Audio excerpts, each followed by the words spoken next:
Hotel Kilo Yankee 733, runway 30, clear to land, wind 010 degrees, 1 knot.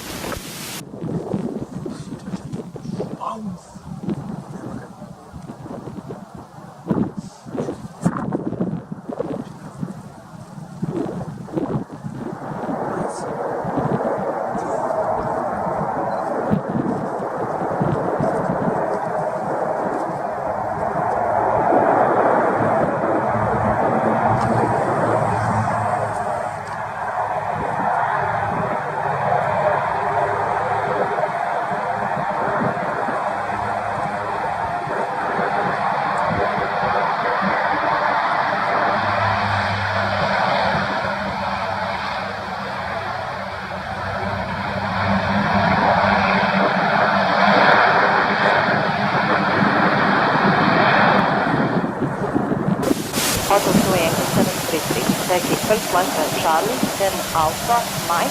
You will see Marshal waiting for you at Mike intersection, 10th November.